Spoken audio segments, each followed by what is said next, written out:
Good evening, everybody. I'm Sean McMahon, Superintendent, and I just want to welcome you. I'm so excited that we actually get to see each other. It's been a long time, and I wanted to take the opportunity to thank all of our parents for the heroic and loving efforts that you made in the springtime with all of our students. I know it was a very, very difficult, challenging time for everyone, but particularly for working parents with multiple children and managing Zooms and Google Meets and learning materials.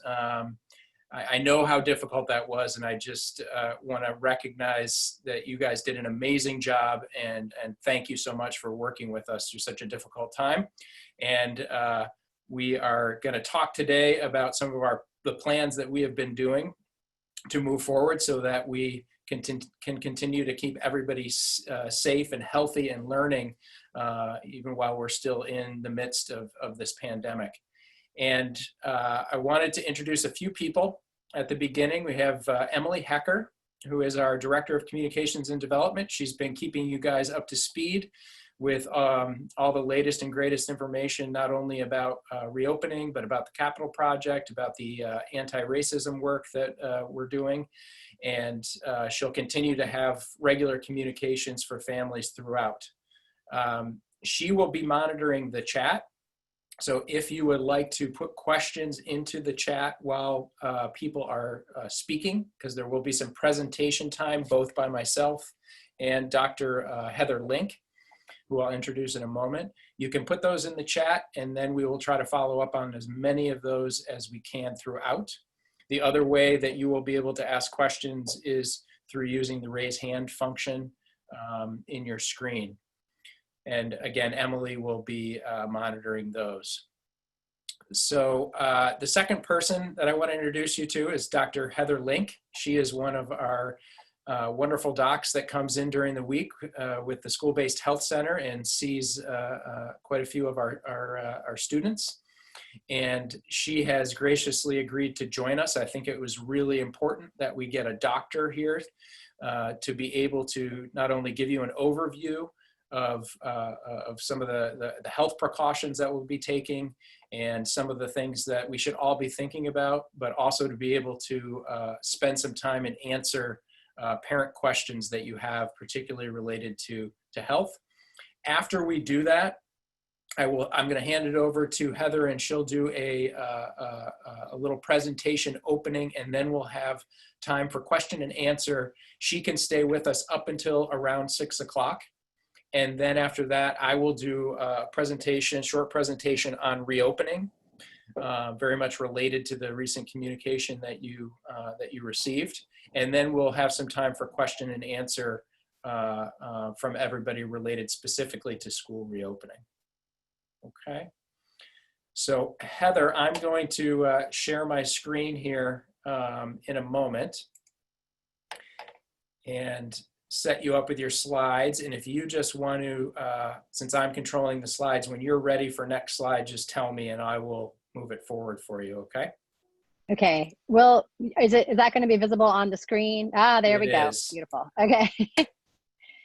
So let's see. I think I'm 3 or 4 down, and I have them also on my laptop on my lap here. Yeah, there we go.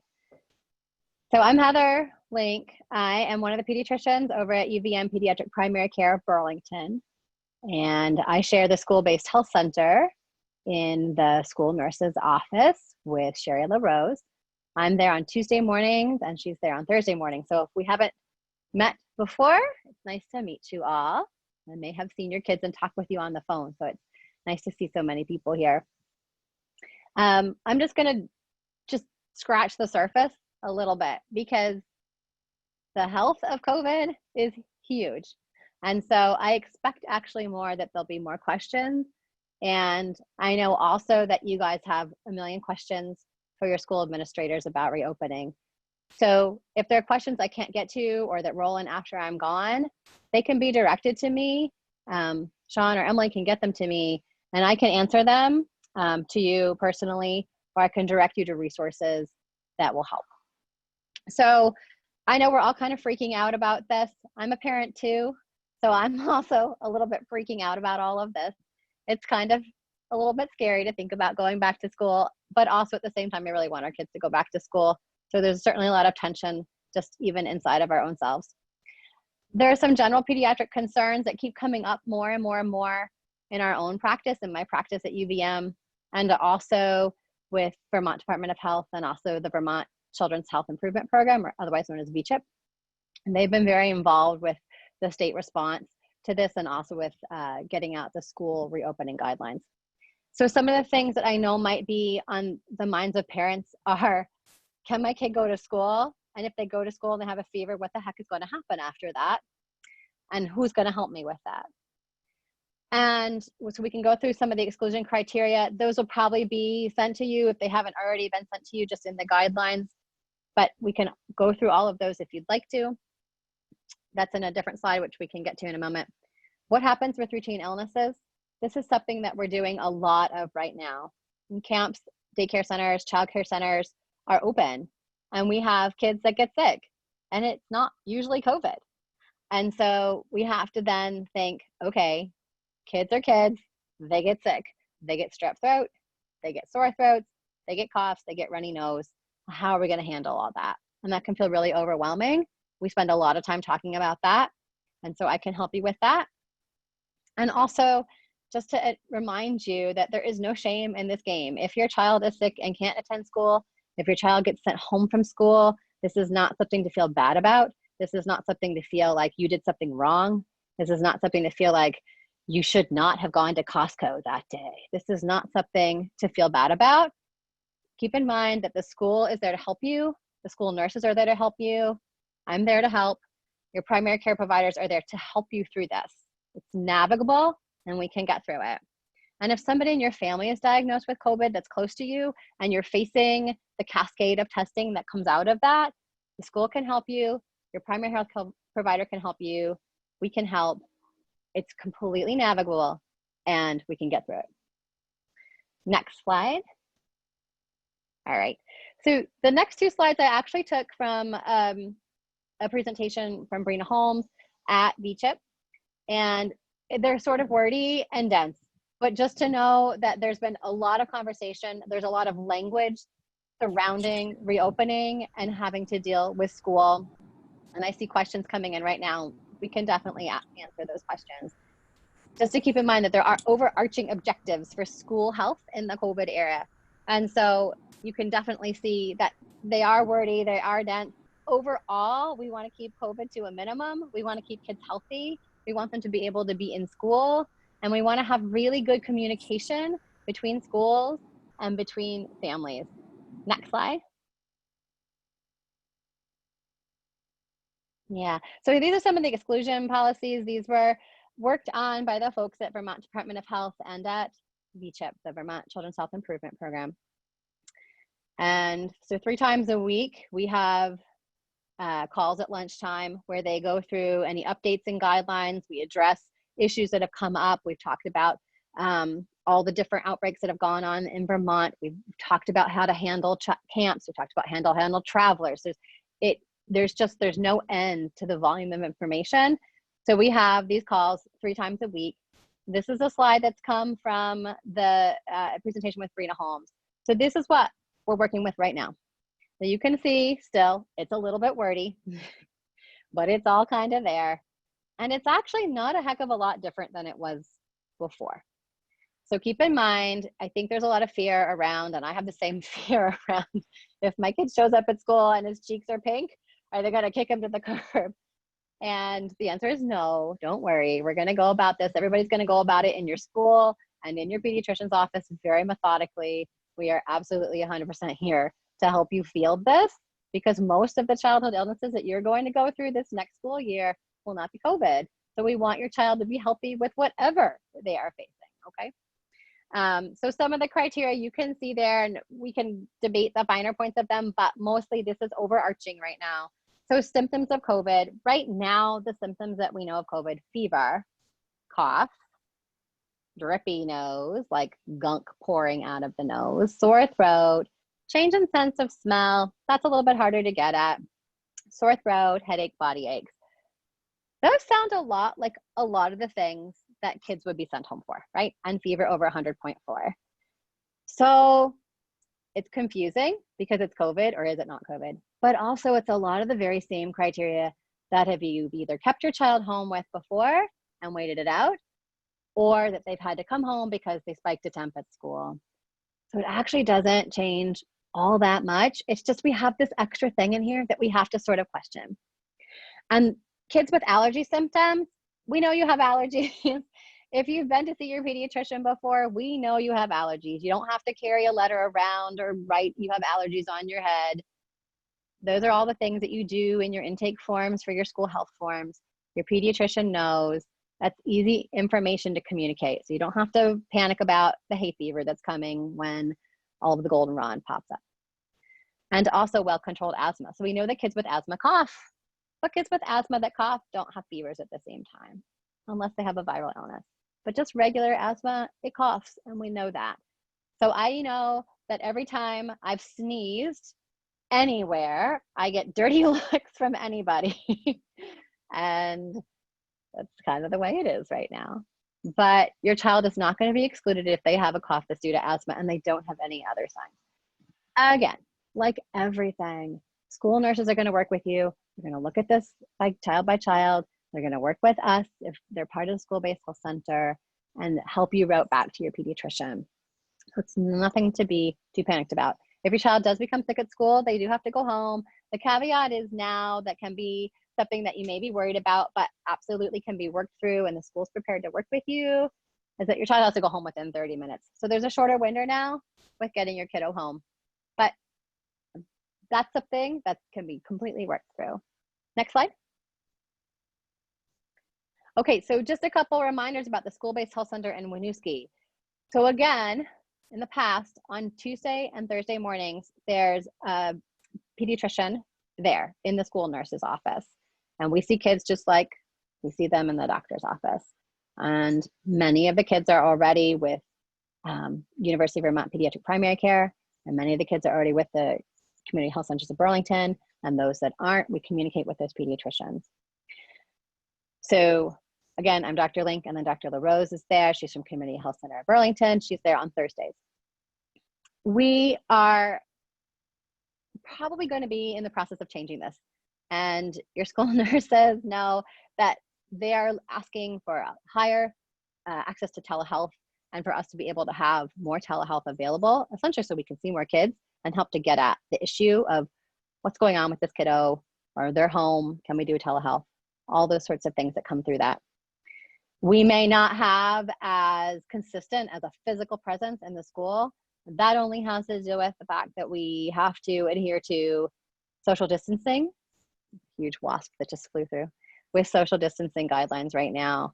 So because of some of the limitations that we have, we may not be present all the time like we were in the past. But with expanding telehealth, we may actually have greater access for you through your school-based health center. So we've been talking a lot at the University of Vermont Medical Center about being able to utilize our telehealth capabilities, perhaps every single day. So it really allows school-based health center to have a greater presence. Next slide. Is there any more? That might be it. Oh, there we go. So again, just to remember, if you're feeling panicky about this whole scenario, and who really isn't feeling a little bit panicky, but keep in mind, especially as it relates to the school-based health center in Winooski, we are there to work with your family to help you get the care for your child that they need. Because if your child's sick, we want them to get cared for no matter what, right? And we are there when we're there in person. We work with the cultural liaisons that are with the school, and also we use interpretive services if we can't be in touch with the liaison at that time. So we're there really to serve the families and meet them where they are, so that we can understand each other, and we can understand your concerns, and we can understand others' concerns. And also to keep in mind that school has outreach services and social services, and we at our office at the University of Vermont Pediatric Primary Care, and also at the Community Health Centers of Burlington, each have care coordination and social work. So issues that come up related to just the what do I do? My kid has to go home. I'm at work. I can't get there. There's just this myriad, the cascade that comes from this. There are people here to help in every level of this. So you don't have to feel isolated and alone. So that's mostly what I just want to say. Those are a lot of the things we've been talking about on our afternoon calls. It's just how challenging this is for families. And it's something that we talk about. We talk about this every single day. So those are all the slides that I have. I don't know, Sean, if you want, or Emily, if you want to open this to questions. I can pop into the chat box. Was super active. Let me see if I can move it. So one of them came, yeah, go ahead. I had a question. So some of the questions have been coming to me, not with the whole group. So I'm kind of those for later with Superintendent McMahon. But right now, someone was asking, will there be a check-in after 6 weeks or 6 months? What are we waiting for to get back to full-time in-person school? Vermont rates are very, very low. What else has to happen for things to change? So I don't know if that's a question for me or the Department of Health or for Sean. Okay. Yeah, I mean, I think and Sean is really well steeped in this because he's, been so active in the reopening, right? And so there are steps upon steps and steps within the steps to get to a certain level. And you're right, the rates have been super low and we're really working hard to keep them that way. And from what I understand, Sean and others, what we're doing is keeping it sort of small and starting to go in this way. So we're in kind of an early step. We could probably advance to a further step down the road, but we have no idea actually what's going to happen. And so by starting a little bit early, it gives schools in general through Chittenden County, but also really kind of everywhere, the opportunity to kind of move forward and move back as needed, to be flexible and adaptable to the conditions. Because if there's one thing that we've learned about COVID since this kind of crashed down on us several months ago, is that the conditions change constantly. Every time we think we know something, we wake up the next morning and it's different. And so this is allowing schools at this point to be flexible and adaptable. Me too. I got 2 kids. I don't want them I want them in school. Let me tell you, I want them in school. But the reality is my school can't socially distance like that. And most schools can't. They're just too big.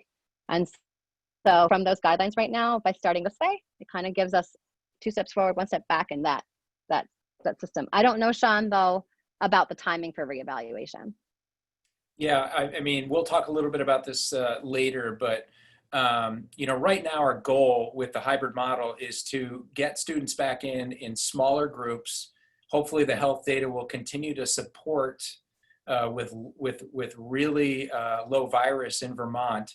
And we want to get students in for at least 4 to 8 weeks so that we can check on the social emotional health of students. We can do some academic assessment immediately to see what's happened over the last 5 to 6 months so that teachers can plan their instruction appropriately. And we can take what we've learned from the remote learning experience in the spring and improve our practices, both on the teacher staff side and helping students and parents to prepare if we need to move to that remote learning. And we have to be nimble, because we just don't know what's going to happen.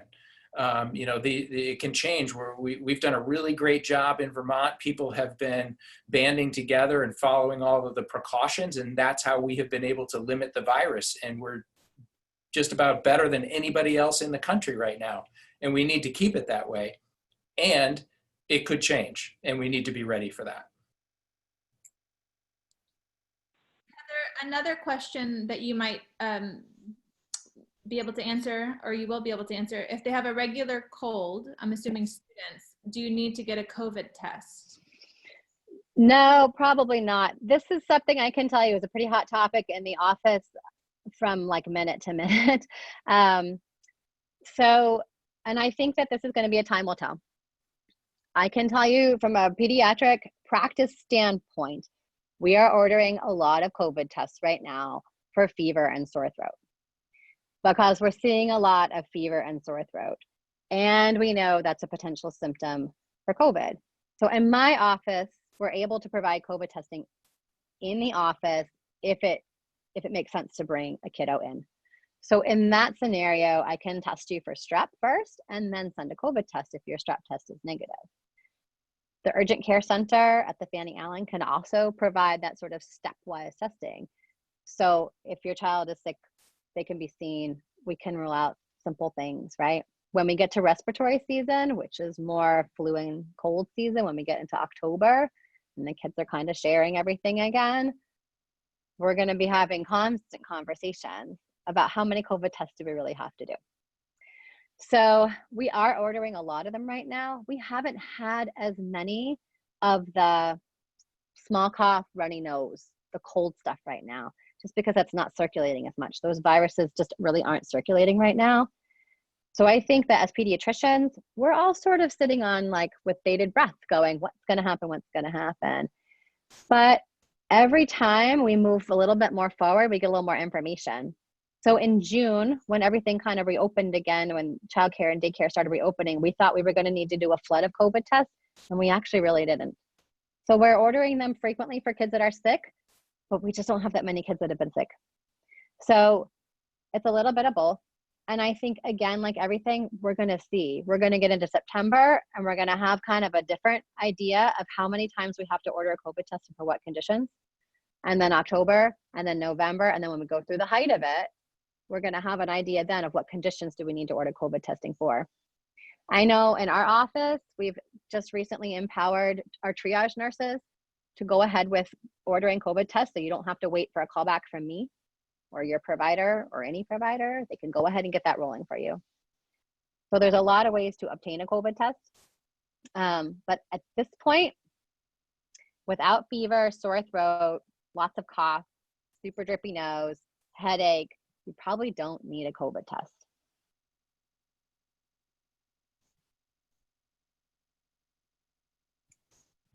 Emily, I think a lot of these questions are probably more relevant to the later reopening. If you can find like the questions that are health specific that Heather could help with and choose those, that would be great.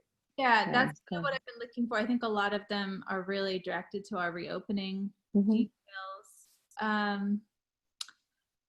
So there is one about health checks at the beginning of the day. Heather, have you read about the health procedures that we're going to be required to go through at the beginning of the day, and have any comment on those? Yeah, no, I've read them, and I know they're coming at our school too. I guess as a parent, I'm sort of wondering, how is this actually going to work? But I know it's going to work because, like everything school-wise, if there's one thing schools are good at, it's processing a lot of kids in a very short amount of time. So I think kids have been incredibly adaptable to this. I know people in general have been adaptable to the health screening, just in terms of getting in and out of work. For me now, I get my temperature taken. I get a series of questions. My kiddo went to camp a few weeks ago. He's 6. He got his temperature taken every day like a trooper. He walked in, got his temperature, answered the questions, and he just kind of folded into it. So what I have found is that as individuals, and also the kids, are actually pretty adaptable to this. And I think after explanation, understanding, seeing this happens to everybody, and we get through it a couple times, it's probably going to be just another way that we go to school for now. Dr. Link, should students who have attended school not see their elderly grandparents or other compromised individuals? So, yes and no. I guess it depends on your elderly relative. So if your relative, for right now, if your relative is over 65, if they have a condition, they have COPD, if they need oxygen to breathe, if they have a real severe heart condition, if they're being treated for cancer, if their health is fragile, then the answer is probably no. And that's probably consistent with where it's been. It's like a lot of things with this, there are not a lot of very absolutes. So it's definitely a little bit of a family decision to manage that. In some cases, I know that grandparents are caring for children. They might be their after school plan. They might be their before school plan. It might be their weekend plan for, for work coverage. And so that has to be decided, I think, really between the family and also I'd say with like the grandparents' healthcare provider. If their family physician says, you really shouldn't see these kids right now, they shouldn't see these kids. But I think if a child's healthy and they don't have gunk coming out of their nose, they're not coughing all over the place, you wouldn't want to expose them anyway, regardless.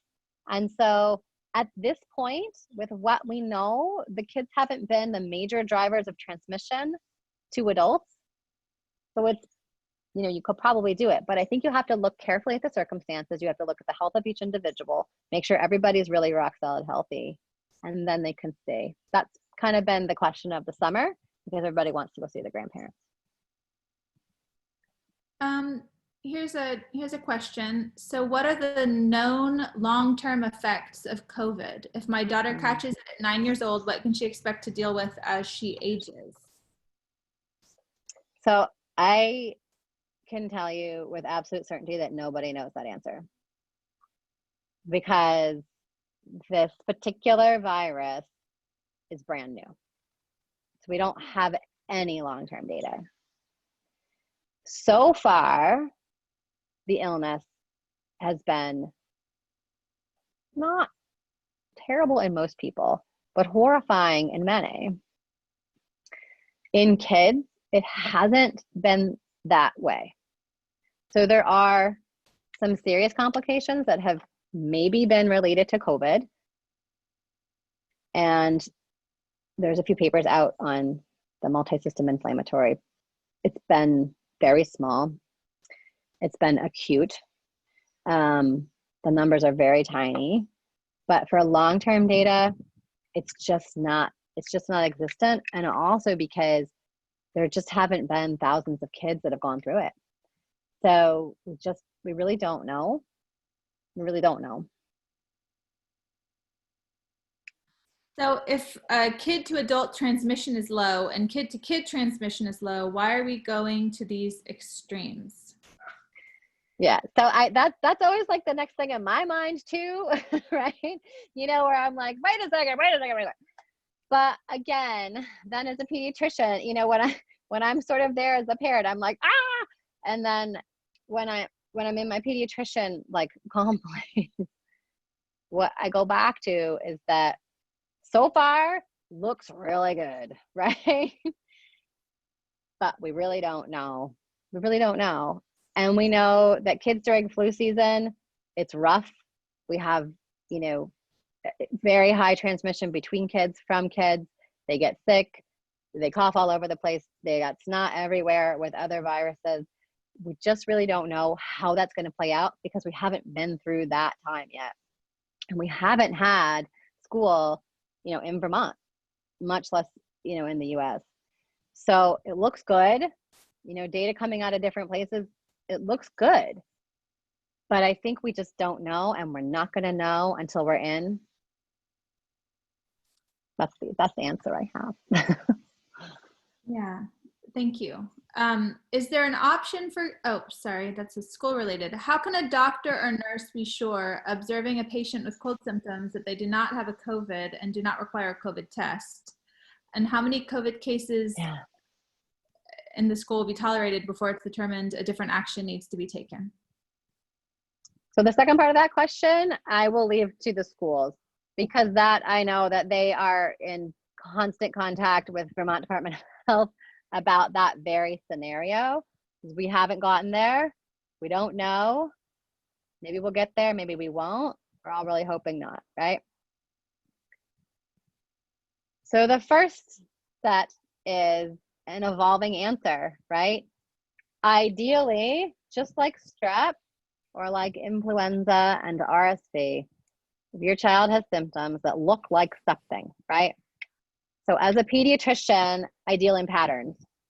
Sore throat, fever, headache, belly pain, I'm thinking strep. Body aches, headache, high fever, sore throat, I'm thinking flu. buckets of snot pouring out of your nose, cough, sounds really harsh, I'm thinking RSV. Hoarse cough, barky, I'm thinking croup. So there's a few things that I'm kind of thinking. So far, COVID doesn't have a pattern. So we can't be sure, right? So right now, what we're doing is looking at the best set of symptoms that we have and then making the best judgment we can. And also we work with families, right? So there are some families where, you know, if we have a healthcare worker in the family, other person that is just really concerned, if the freak out level is just really fever pitch, we can get tested. I mean, we're not holding back tests. There's no rapid test yet that's reliable. So, you know, maybe down the road, it'll be beautiful where I can be back in the school-based health center on a Tuesday morning, not a big deal, and I can strap your kid and I can COVID test them too. And we know we're not anywhere close to that, but hopefully maybe that will be one of the scenarios someday. We just don't know. So you're right, can't be 100% certain without a test, but tests also have their problems too. So that's one of those kind of scenarios that we have to kind of just dial in with your pediatrician or your family doc and just work really closely with them. Yeah, and I can respond to the second part of the question was how many COVID cases will be, you know, tolerated in the school before it's determined that different actions need to be taken. And, you know, unfortunately, we worked with the Department of Health, the city, the school this summer when we had an outbreak in Winooski. And the upside of that was that we learned a lot. We were able to work with the Department of Health, the city, we all collaborated.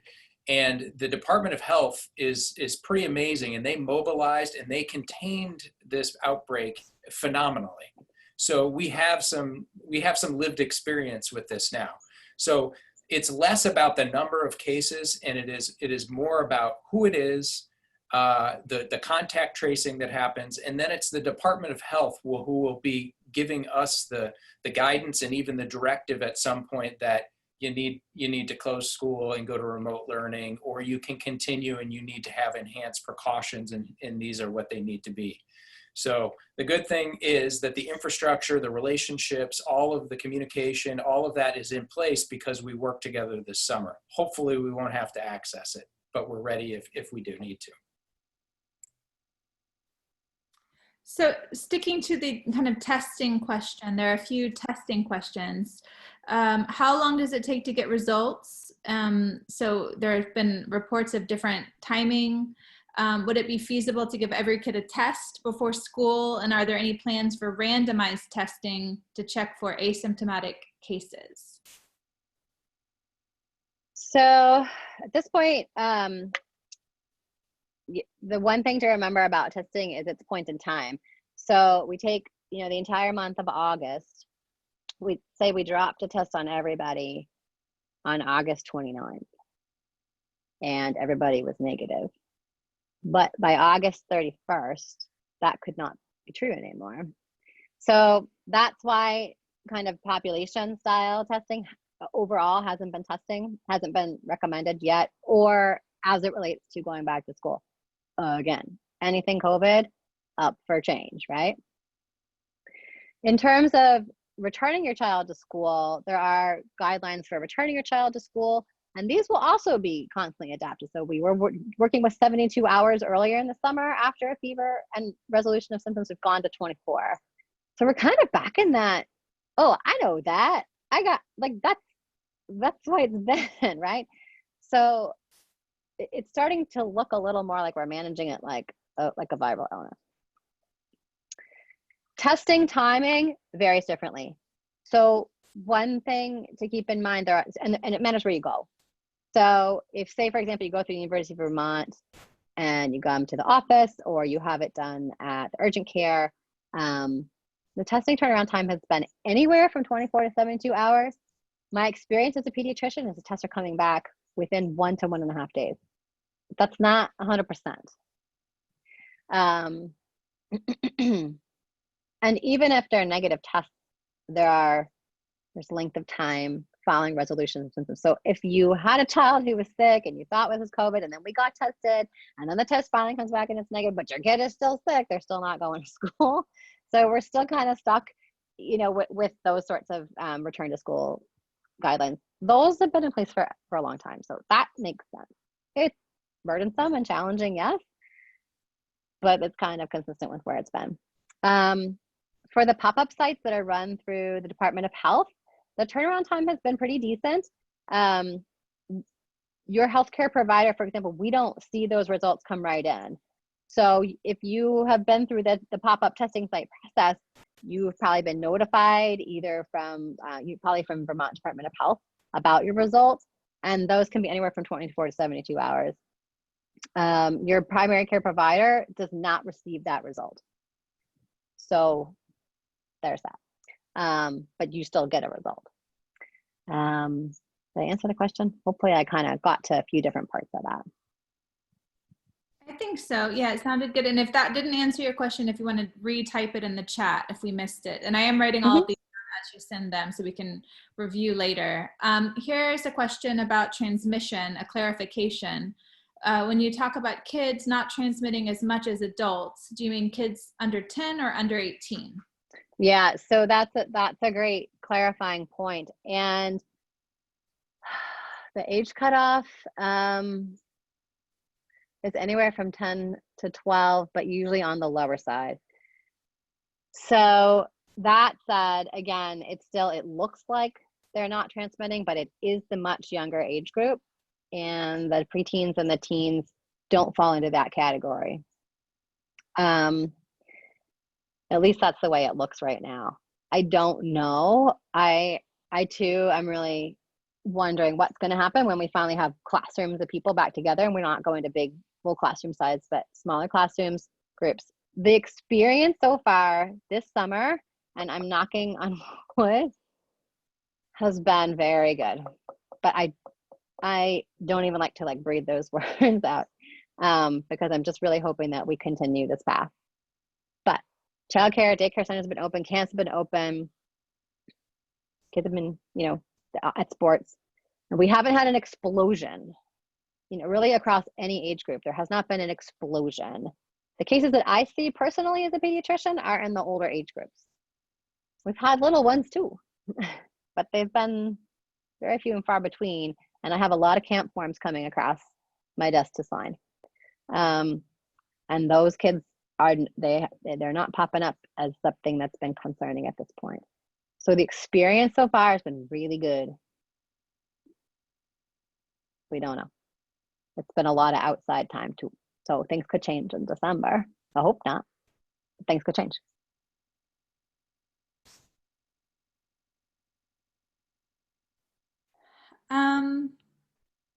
So here's another question about children and spreading COVID. Has the impact of children spreading COVID really been determined? And it sounds like not yet, but if you wanted to clarify a little bit further. Yeah, so again, it's nothing is rock solid. And I think, one thing that makes it so hard is that we receive information about COVID virtually nonstop. This is like no other thing that has ever occurred, where the information flow is nonstop and it's 24 hours a day. So far, we don't really know much about the children to children, and we seem to know that doesn't seem to be as heavily transmitted in that age group when kids are together. And that data is mostly coming though out of Europe, and it's also coming some out of China, and then also with our own experience with summer camps, right? So in Vermont, we have our own experience so far. We have a little body of experience that gives us some sort of decent feelings to be going ahead, right? But again, this virus is just kind of unknown, and we're just really watching it as it goes through its year-long cycle to see what it does and how it behaves in different settings. And it seems to behave differently in different settings, and we don't know why. And we don't still have again, as a pediatrician, I look for patterns. I just still don't feel like I have a great pattern other than you tell me you can't smell coffee. I'm still a little bit puzzled as to whether or not it's COVID.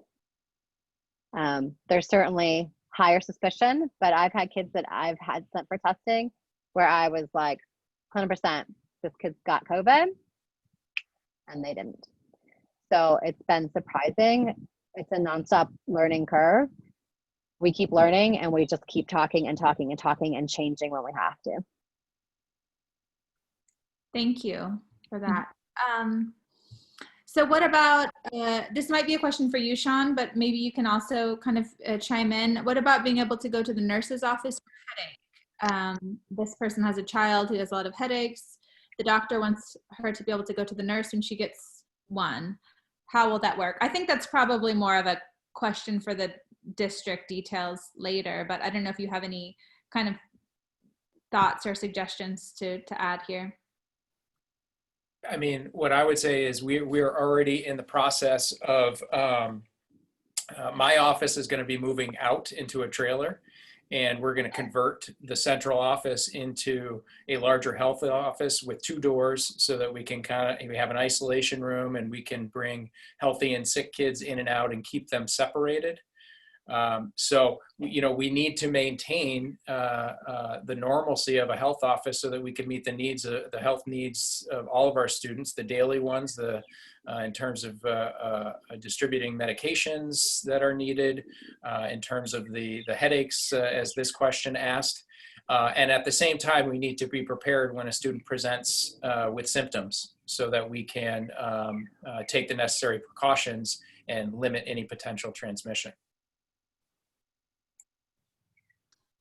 Dr. Link, isn't it true there are many false negative tests? And another one, I'll just kind of tack that on as well. For the few cases of little ones, little ones you've seen with COVID, how are they recovering and what age groups are we talking about? We've had, the ages have been everywhere from infancy straight through early 20s. So we've had every age group. Some have been entirely symptom free, maybe aside from a little headache. Some have had fever and cough. Some have had sore throat, headache, body ache. Some have had loss of smell, and that was the first thing that tipped them off, and maybe felt a little run down. So the constellation of symptoms has been really variable. The resolution so far, at least with the folks that we've had that have tested positive, and overall has been pretty good. There's been some reports in the young 20s. Some patients haven't totally recovered their sense of smell immediately. It takes a little bit longer. So we're learning more about that, and there may be some, you know, you can chat with your doctor about how you want to handle that, if that is the situation for you or for your older child or your young adult child. Overall, it looks pretty good. We haven't had such a tsunami of childhood illness to say, oh yeah, so this is how it looks, and this is, you know, at 10 days, at 12, you know, we've had the tsunami with adults, but we haven't had that same tsunami with kids. I really hope that we don't. If we do, we'll be on another learning curve. The rate of tests. So it depends on what test you're talking about, and I'm not going to pretend to be your state epidemiologist. That is 100% not my skill set. But there are a lot of folks that do that beautifully, and I'm happy to grab some information from the folks at VCHIP and direct it back in the direction of Emily to make that available. That's easy enough for me to do. It depends on the type of test you're talking about. It depends on the timing of the test. There's a lot of tests out there. There's the PCR testing in the nose. There's antigen testing. There's serology. It's like this explosion of ways to get at COVID. So far from our practice, what we do, if there's somebody that calls and we've got somebody had a close contact with COVID, or they have, suspected COVID, or also for pre-procedural, so pre-dental work, pre-surgery, pre-tubes. If your kid's going for tubes, your kid's going to get dental work, we have to be tested before that too. We're doing the anterior nearest testing, it's PCR testing, it's a swab in the nose. It's the same thing that happens with influenza or RSV that you might have had in the wintertime with your kiddo. Very, very reliable results. So I'm happy to dig further. I would be really remiss at explaining. Share that with me, and I'll add that to the FAQ that I'm for those results. Sort of 3 questions here that are very similar. So essentially saying, if none of the data is rock solid and there's so many unknowns, why are we bringing kids back to school? And that's a variant. There's three or 4 that are sort of variants on that same question. Yeah, and so also school administrators may want to weigh in on this too. And there's a lot of options. There's still a lot of options for learning, right? So what we know about the way kids learn, the way kids grow, the way kids thrive, and what's normal for them is that it's really important for them to be in school. That's usually their anchor. It's a tremendous part of their identity. It's where they have access to academics, but it's also where they have huge access to social growth and development and enrichment. And so we know that that's a priority, is to bring schools back online, not online remote, but like to bring kids back into school and to do it as safely as possible. Some parents are simply not opting for that because the risk just feels too high. And I think it's a personal decision. This is something that as a parent, everybody around me is having these conversations. And it's personal and it's challenging, and it's fraught with a lot of emotion.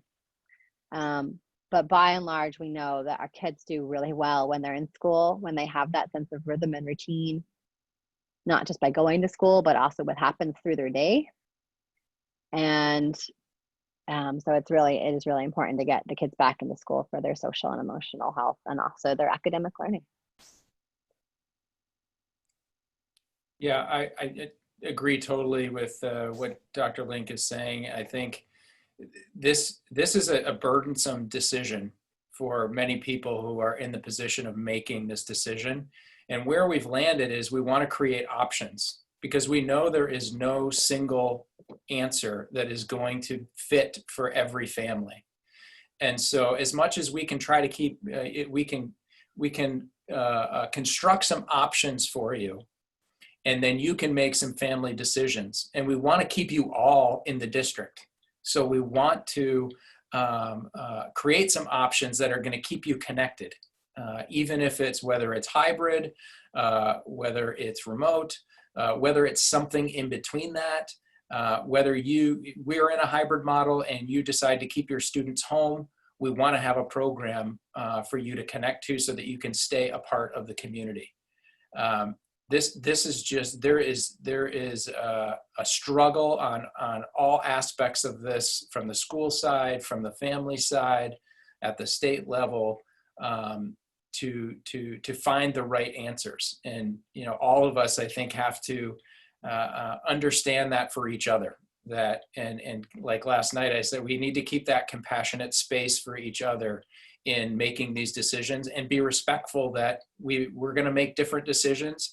And that we as a leadership team, as a school, are trying to provide the best that we can in a variety of ways for all students. I think that's all the specifically medical related questions. And it looks like there are a lot of questions about kind of the details about what the Winooski School District hybrid plan is going to look like and remote options. So I think unless anyone has, a question for Dr. Link, and if you do, it's not too late. I can always get those to her later. But if we want to move on to school presentation piece now. Does that? Works for me. Yeah, Okay. absolutely. You can get me questions on email and I can tackle those. Anything I can't get, I can run past Vermont Department of Health or VCHIP and we can get a clear answer for it. So we'll take care of it. Thank you very much, Heather. We Yeah, really you're appreciate you welcome. taking the time to be with us today. Absolutely. Thanks, everybody. Best of luck.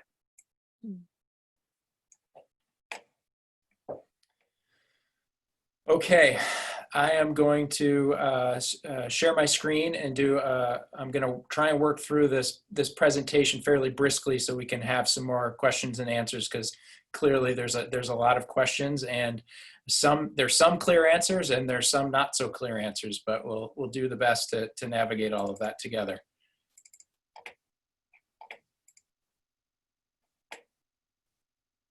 Okay. Is that showing up, Emily? Everything good? Yeah, can you do the full presentation so it fills the screen, or is that not possible to do? There we go. Okay.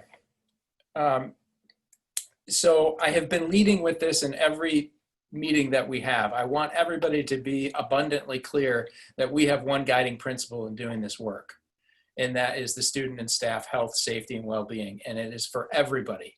And that is what makes these decisions so complex, is we are trying to navigate unknown health consequences for a variety of ages and a variety of conditions that people may have. And it's very, very difficult. But this is, whenever we come back to making decisions along the way, this is what we come back to. This is our anchor about how to make those decisions.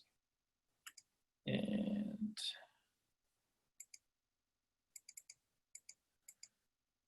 so here's what we know.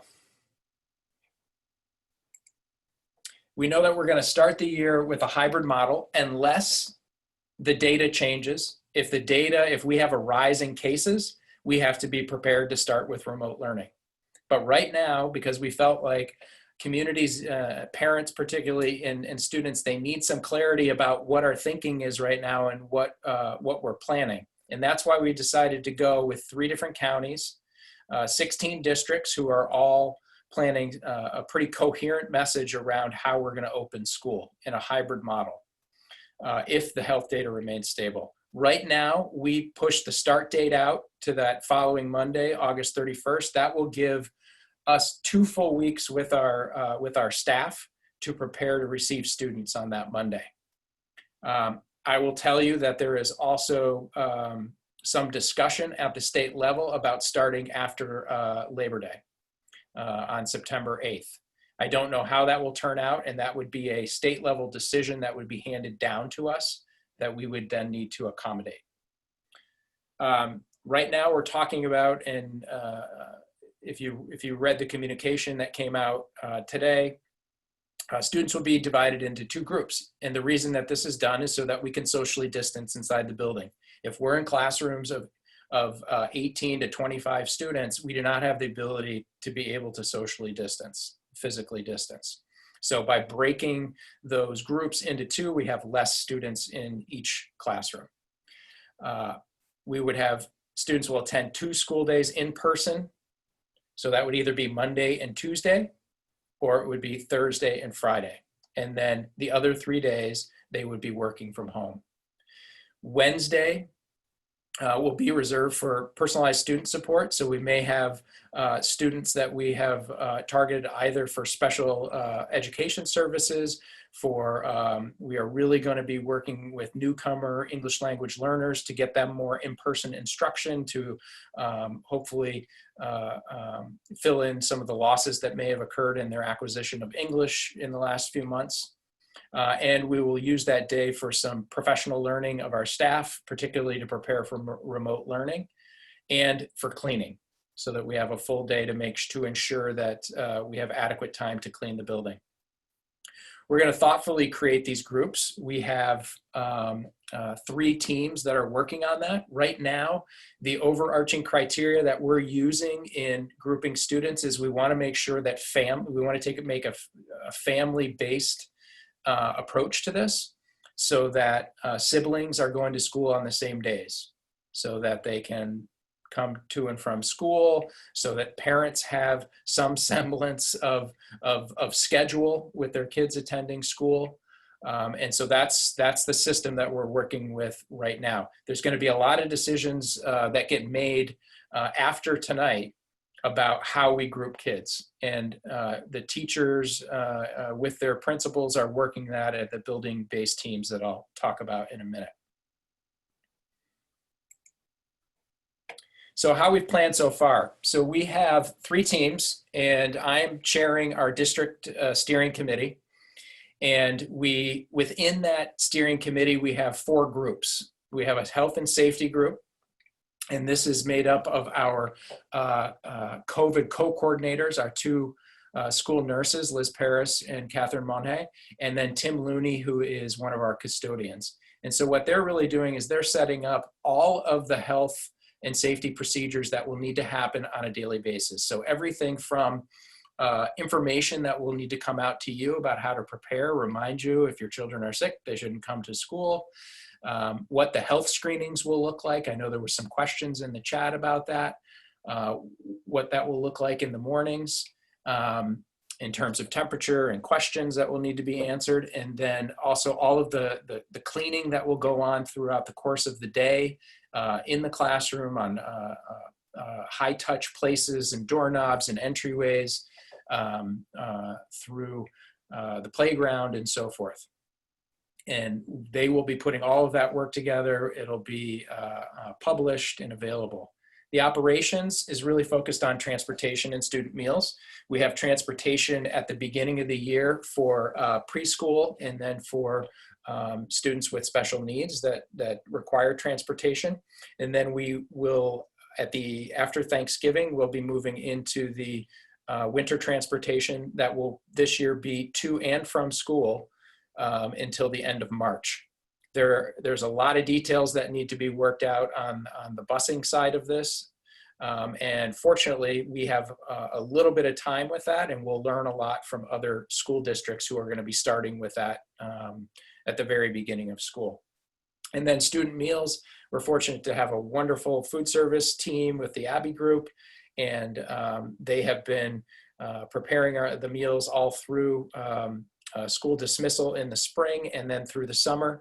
And so we're working with them so that we can abide by the guidance that's been set out of having meals in the classrooms, and then also preparing meals to be distributed in the community. Right now, our thinking is that we would have meals at school for students who were in school, and then we also would be bringing meals out into the community for students who are on remote learning on those off days.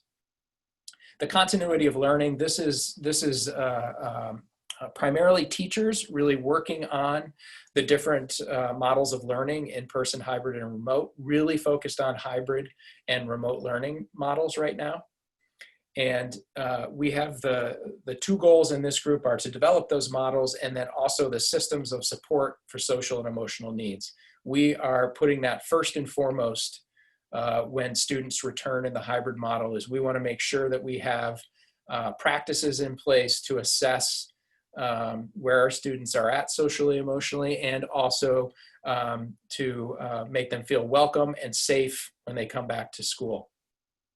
And then lastly is our communications group. Emily leading that group with one of our cultural liaisons, Stevie Mkuzu. And what they're working on is a system to make sure that we get timely, clear, and communications out to families, students, and staff, and the broader community, so that everybody's aware of how things are being prepared and what the procedures will be when we start, and ways that they can access other resources and get questions answered. So in addition to our district team, which is made up of folks that come from JFK and the middle high school teams so that we have communication and coordination between those teams. So at the district level, we start every one of our meetings with, okay, give us an update on what's happening at JFK with that team, what's happening with the middle high school, so that we can coordinate as much as we can K-12, so that we have very similar processes and procedures, so that those of you that have children across the schools are not getting all kinds of different systems and messages from different places and different people. We want to try and really coordinate that as much as possible. What we heard from you in the spring was that there was a lot of communication, sometimes too much communication, especially for those of you that have multiple kids. And while many of you appreciated all of the care, we need to coordinate that a little bit better so that you're not feeling overwhelmed by that. So we're working on that. And as you can see, the JFK Elementary reopening team is really focused on those 3 models: social, emotional. How do we create systems so that we can meet the needs of students with special education needs, and then have some really good teaching expectations for students and adults. And we can work on those in the first 4 to 6 weeks so that we can prepare if we need to move into a remote environment. Let's see. So, and one of the things that the elementary, and for all of us, in terms of wearing masks, we've seen through Thrive and through summer school program, our staff has been wonderful in working with students, and the students have actually responded really, really well. It's been really hot some days and hard, and we're trying to figure out ways that we can get them physically distanced and outside, and they can have little mask breaks so that they can withstand the heat and still maintain all of these precautions. So we really rely on parents to reinforce a lot of this, that it's okay to go back to school, and let's go get you a good mask, or let's make one and it be your favorite mask, and make it fun, and also make it important to them that it's really important they come to school not only for their own health but for their classmates and for their teachers' health, that they follow all of these precautions. The middle high school, again, they're continuing to work on those schedules for those 3 different models. This is the high school is a little bit different in that they have a learning management system called Empower, and so they will really be working on getting all of their materials into those systems so that older students can access those really easily. It will look a little bit different than the elementary will look, while the elementary is also working on technological platforms so that all of the materials can be there if needed.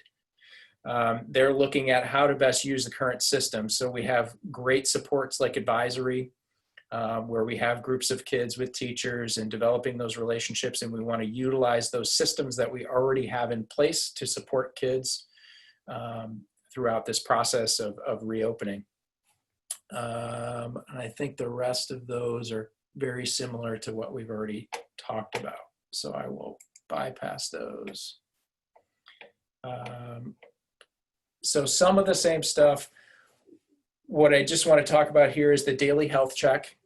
I think some of you have seen this.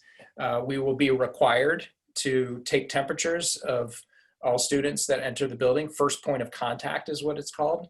We will have 3 entrances. Half of our students will be here on those days. So we're looking at somewhere about 350 to 370 students that we will need to take temperature and ask 2 health questions to before they can enter the building.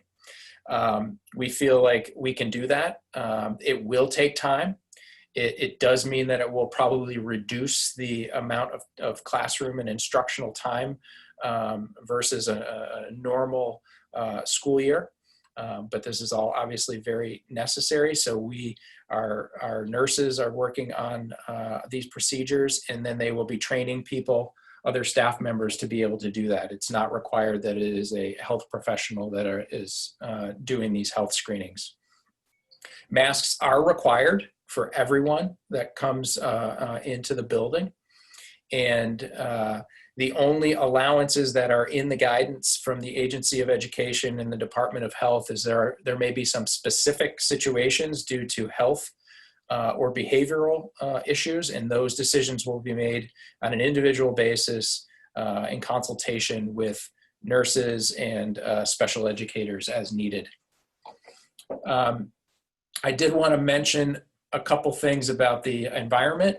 We, like I mentioned before, we are building this isolation room. We're moving the health office into the district office.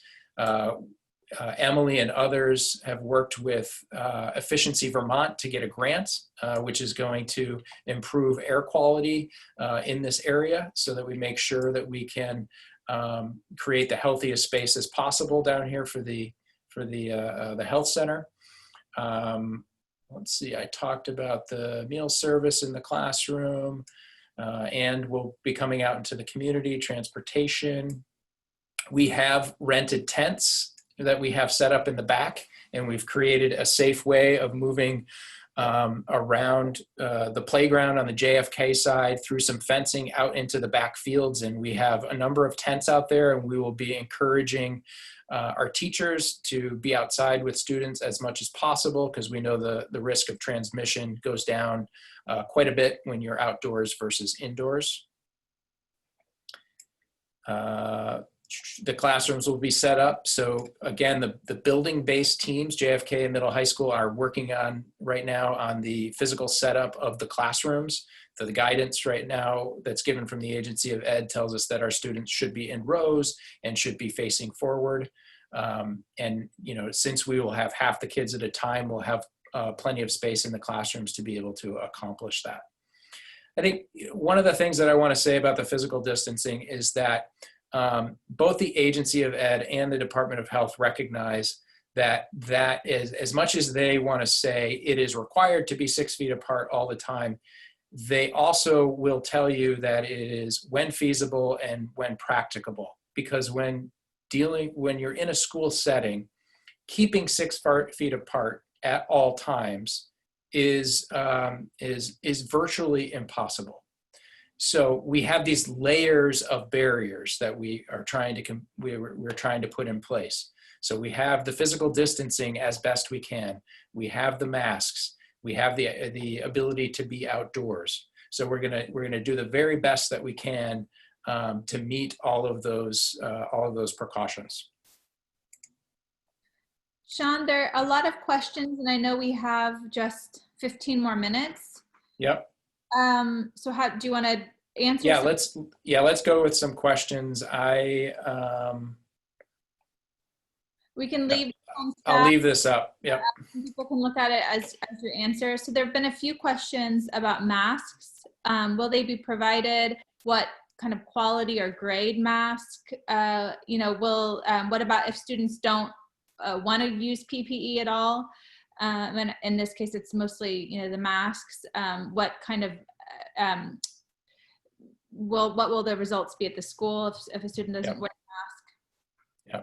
So as I said, masks are required. So we certainly do not want to be arguing with students and or parents about wearing masks. This is a state mandate and a requirement that everybody is wearing them.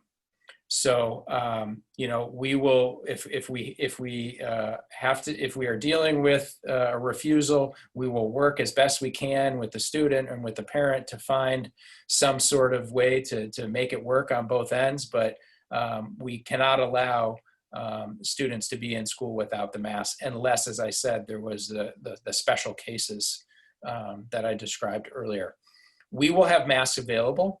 We are asking you, since we have been in this situation for a number of months, we are asking you, if you have a mask, to go ahead and use it, get your kids, practicing and prepared to use it. And, if they can bring that mask and use it, that would be great. But we will also have them. We have been talking about whether or not, unfortunately, we're not going to be able to hold our barbecue this year, but maybe we have some sort of socially distanced mask gathering where people can come in and they can pick up masks if they need them before the start of school. So we'll get more information out to you certainly for a way to get masks to people who do not have them.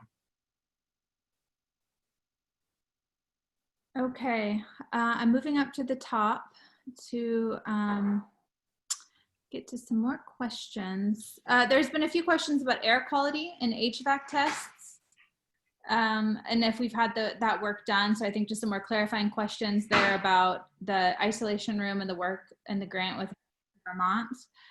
And then Emily, do you want to say something about that? Yeah, I mean, so that we actually have the HVAC test is fine. There's some different CDC requirements. So we're in better shape than a lot of other districts, according to the engineer and to our facilities manager. There are certain precautions that they recommend, guidance from the CDC. So one of those is an isolation space. So there's a hospital grade air filtration system that will be going up in what will be the nurse's office. And that's like what hospitals are using in COVID centers. So we'll have 2 to 3 of those in the central office that will be transformed into this health space. And then there'll be an air purge system going on. That's something we don't currently have in place. It is something that would happen every once in a while, but it not by any means required. But CDC guidelines ask that we have an air purge every night. So we'll be scheduling that to get all the air circulated and fresh air in the building, changing some air handlers and some filters. But overall, the air quality in the building is perfectly acceptable for normal times. But since this is a respiratory illness, they want extra precautions. So that's what we're working with the engineer from Efficiency Vermont and from Control Technologies, who's been working with the HVAC system in Winooski for like over a decade. So overall, to answer the question, it's not a failed test, but there are just some additional steps to take. And then again, that isolation space that we need to build out.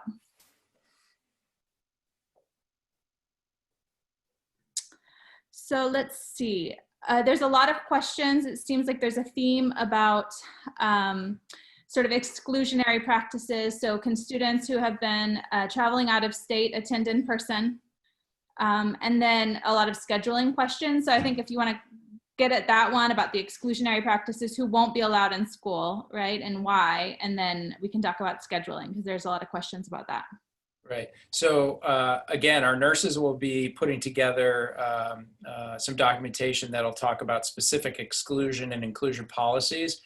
If you are planning on traveling, I would urge you to check the Department of Health website. They have very specific information about, even to the county level, that if you go to this county, whether you need to quarantine or not upon return.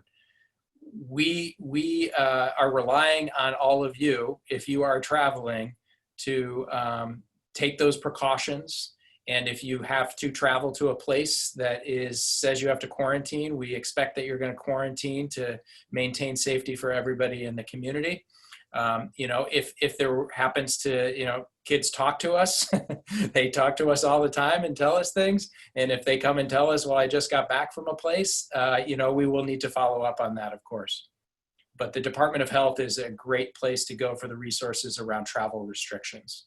And we'll have more specific information in terms of exclusion and inclusion around symptoms and so forth. If your child is sick, keep them home, call the doc, get your consultation, and be safe. Schedules, can you give a little more? Sure. Yeah, there seems to be several questions. I'll summarize, and if I don't ask it properly, feel free to pop it back into the chat. But can people select days?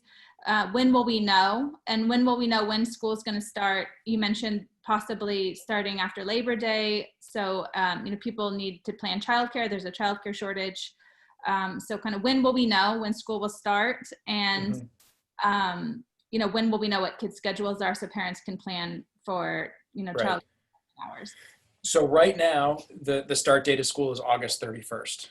Okay, I mentioned the possibility of it moving into the following week of September 8th, but right now it is Monday, August 31st. In terms of schedules, We are just beginning to work on taking all of the students and building who's going to be the A group, who's going to be the B group, and incorporate that criteria of families and keeping them together into that.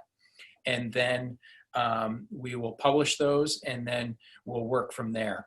I think that most likely we will not necessarily put out a survey that asks people what is your preference necessarily. We'll probably work back from that the other way once we have those A groups and those B groups built.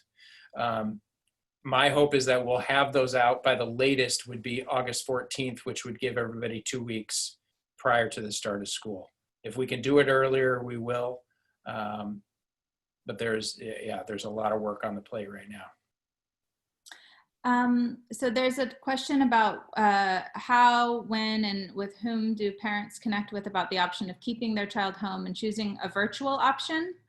And then kind of connected to that, there's a question about if the students opts for virtual, can they go back to in-person if they decide to do that? You know, how will that process work? And then will the student be assigned a class and a teacher if they opt for a fully remote option? And then how would they kind of connect with their classmates and their teachers? Would there be Zoom meetings scheduled? Yeah, so this is going to be a part, we're going to have to get some more information from you all about this, because we don't really have a sense from you of how many families are saying, like, if things stay the same right now, I'm not sending my kids to school. And so what the implications for us are, if that's 10 kids, that's different than if it's 150. You know, because we may be able to reallocate some of our teachers in order to support some of those remote learning options better. But if it's a lower number, then we will support them, but we won't be able to support the remote option while we're in a hybrid model as robustly as we would like, because we just won't have the staff to do it. So what we have been talking about is we want to have a subscription option for K-12, which would basically be grade level lessons. And we would give you a username and a password, and we would assign a staff member that would help you get set up. But it would be highly supported by parents and caregivers, because we just probably will not have the staff that will be able to check in on a daily basis and support that. But again, those are things that we're still working on. As far as a student being in remote and coming back to hybrid, we will always welcome students back. No matter what, we will figure out a way to incorporate them back in if that transition needs to be made. The high school, I believe that, the remote for high school may be a little more accessible than it would be for elementary from the start, because of the learning management system and the ability of teachers to post a lot of those materials and for students to work independently. And some of that will depend on the class sizes, how much support a teacher would be able to supply. There's a question about high school graduation, and will capstones still be the same, and will anything change in terms of graduation standards and expectations? Right now, no. Everything would be the same as it was this year. We did have to do some modifying, and we had to practice some flexibility around those things in the last few months. And I know we learned some things for that, but the graduation requirements would remain the same as they have been. So we have a student who wants to know if there will be recess, what it will look like, and then a similar question: will the students have special classes such as gym, art, music, guidance, and library? And then will students be starting in just one classroom? So those are kind of related. Yes. So recess, yes, we will have recess, and we're going to have to, that's why we are going to be hiring an additional custodian, so that we can make sure that we keep the equipment clean in between use. But that is a very important part of a student's education. And what was the specials? So there's different for different things. So there is some specific guidance around music, that there shouldn't be singing, there shouldn't be any kind of read music, read instruments. So we have to follow that guidance very, very specifically. There's some requirements around those. We're looking at creative ways and working across other districts to see how can you do some of these things if you could take them outside, if you can physically distance in different spaces. We are places like gyms and library, the guidance is very specific that those areas are called congregate spaces and they're not to be used. So we are going to have to figure out different ways of meeting some of those needs. So art, music, library, PE, those are going to look different. And I wish I had more concrete answers for you about what they look like, but we're working on it. So here are a couple that are connected as well, I think. So how's it going to work if parents don't understand the work and need help? So what kind of more robust support for remote learning was another one. Our high school is going to have more work. And then the packets last year, I'm assuming that's JFK, they were overwhelming. So just kind of how are we planning to improve remote learning? And then plan time for schedules that the kids are at home. Are there any thoughts about what learning will look like? I think, the building-based teams are working on that with the principals so that, they can take the lessons. I've instructed, let's take the lessons that we learned, the things we didn't do so well, the things that we did do well in the spring, and how do we do some training with students, and then how do we provide some resources for parents to support them in this. Because the way that you hear the health field talk, the chances of us being in a remote learning environment at some point during this school year is pretty high. So we have to be prepared to go to that pretty quickly, and we need to be able to offer those resources to all of you so that you can support your kids if we're in that environment too. Will the school be providing other athletic options if sports are canceled? So we'll, if the VPA, the Vermont Principals Association, who governs middle high school athletics, they will be making a decision right now. Where that decision is that those athletics would start the first day of school. But it would not surprise me at all, given what's happening with local universities and other places nearby, that it may get canceled. So our ability to offer something different, the only way we might be able to offer something would be through some after-school programming.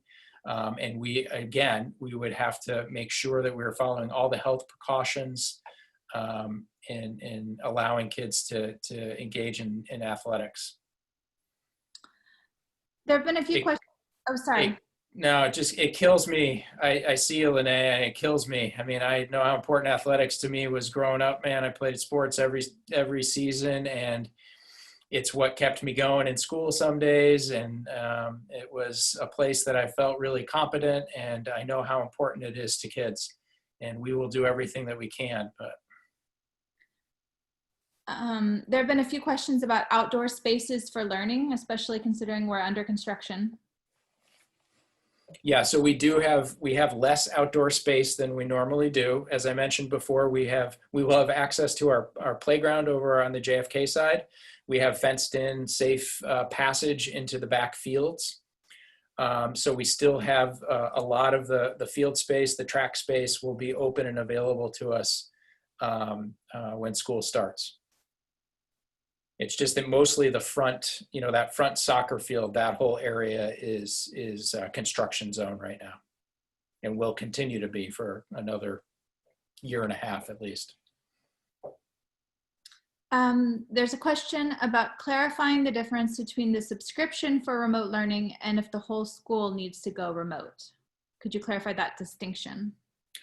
Right. So if the whole school goes remote at that point, if you were a family that chose the subscription at the beginning of the year, if we were opening in hybrid, you would have a choice at that point whether you wanted to stick with the subscription or whether you wanted to try and kind of fall back into the classroom remote setting.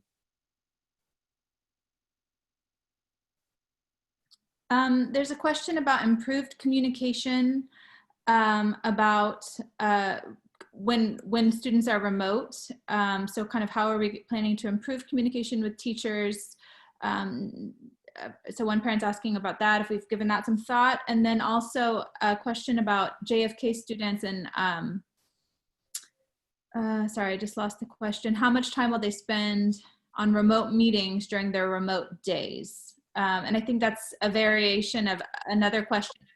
Are there alternatives to endless Zoom meetings for kids? And are those in the works or in the plan for the hybrid days when the kids aren't in person? Mm-hmm. Well, I wish I had specifics to give you. What I do know that we learned from the parent feedback from the spring was that it was too much time in front of devices. So I would assume that we are going to try to address that in how we schedule kids in a remote environment. I know today we were talking to some of the high school teachers, and this is a model that is being adopted also across some of the other larger high schools, where instead of having like 6 or 8 classes, they would have 4. And they could really focus on and go into depth in fewer classes than more, so they're not spending so much time online and not feeling like they're spread too thin, and parents aren't feeling the pressure of having to support 6 to 8 different classes.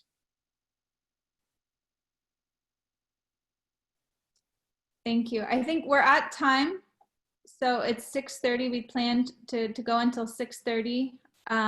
I've noted all your questions, so we'll try to put together an FAQ and get the answers that we weren't able to get to tonight. And then I will, mail those out to families, post them on our social media and website. Do you have anything else you'd like to add, Sean? No, I just want to say thank you to everybody. We're in this together. It's really hard for me to not have answers, both to not be able to give you guys really clear answers and to not even know myself. And so we're continuing to work as collaboratively as possible. You have great professionals in this district that are really creative and innovative and coming up with some wonderful ideas. And we will continue to communicate with you. We will have more opportunities like this in the future so that we can get together and stay connected and do the best that we can to keep everybody safe and healthy. Thank you.